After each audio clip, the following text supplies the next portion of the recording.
नमस्कार मंडळी, स्वागत आहे तुमच्या सगळ्यांचं आपल्या लाडक्या यूट्यूब चॅनलमध्ये। तर आजच्या व्हिडिओमध्ये आपण जाणून घेणार आहे पारू या सिरियलच्या पुढील भागामध्ये कोणत्याच इंटरेस्टिंग अपडेट आलेली तेच मी तुम्हाला सांगणार आहे।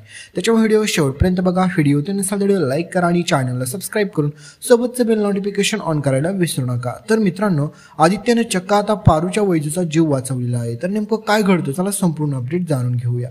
तर तुमच्या सगळ्यांना माहितच असेल की या हरामखोर दिशा आणि दामिनी दोघींनी देखील वैजूला गायब करून एका कसायला दिलेलं असतं, जेणेकरून त्याला आता कायमचं नष्ट करून टाकतील। परंतु मित्रांनो, त्या शेळीला वाचवण्यासाठी आता आदित्य चक्क खूप मेहनत घेत असतो, कारण की सगळेजण वैजूला इकडे तिकडे शोधत असतात, कारण की पारूचा जीव त्या वैजूमध्ये अडकलेला असतो। तर सगळ्यांना टेन्शन आलेलं असतं की अहिल्यादेवी किर्लोस्करला तर नसेल ना सापडली वैजू, परंतु तसं काही देखील झालेलं नसतं। तर इकडे आता ह्या दिशा आणि दामिनी खूप एन्जॉय करत असतात, कारण की त्यांना वाटतं की आपला प्लॅनिंग यशस्वीरित्या फत्ते पडला। तर त्या कसायाला जी वैजू दिलेली असते तो आता तिला कापणार असतो, कारण की आता मित्रांनो तुम्हाला माहितच आहे की ही दिशा आणि दामिनी कोणत्या थराला जाईल हे तुमच्या सगळ्यांना चांगलेच माहित आहे। तर इकडे आता पारू रडायला लागते, कारण की पारू म्हणतो की जर वैजू नाही सापडली तर मी काय करू। तर त्यावेळेस मात्र आदित्य म्हणतो की टेन्शन घेऊ नको पारू, मी शोधून दाखवतोच। तर इकडे आता पारू आणि पारूच्या मदतीला आता आदित्य देखील असतं। तर इकडे आता किती काही जरी झालं तरी वैजू सापडेल ह्याच आशेवरती पारू देखील असते। तर आता प्रीतम देखील आदित्यला म्हणतो की मी बाहेर जाऊन बघतो, म्हणजेच कुठे जर असली तर आपण लवकरात लवकर चौकशी केली पाहिजे, नाहीतर वैजूला कोणी देखील घेऊन जाऊ शकतं।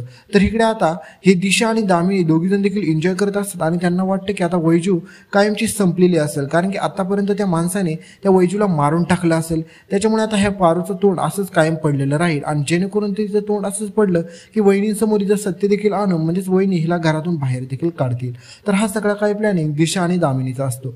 परंतु मित्रांनो, आपला आदित्य खूप धावपळ करतो आणि ज्यावेळेस मात्र तो बाहेर फिरून देखील वैजूला शोधत असतो त्यावेळेस मात्र त्याला एका दुकानामध्ये वैजूला बांधलेलं दिसतं। त्यावेळेस मात्र आदित्य तिथे धावत पळत जातो आणि वैजूला वाचवतो आणि म्हणतो की ही आमची शेळी आहे, इथे तुम्हाला कसं काय भेटली। तर त्यावेळेस मात्र मित्रांनो, आता पुढे हा ट्विस्ट तुम्हाला पाहायला भेटेल की आता वैजूला ज्या माणसाकडे दिलेला असतो तो माणूस आता सगळं काही सांगतो की 2 मुलींनी मला ही वैजू दिलेली आहे तुमची, कारण की त्यांनी उलट स्वतःहून मला पैसे देखील दिले की कोणाला सांगू नको म्हणून।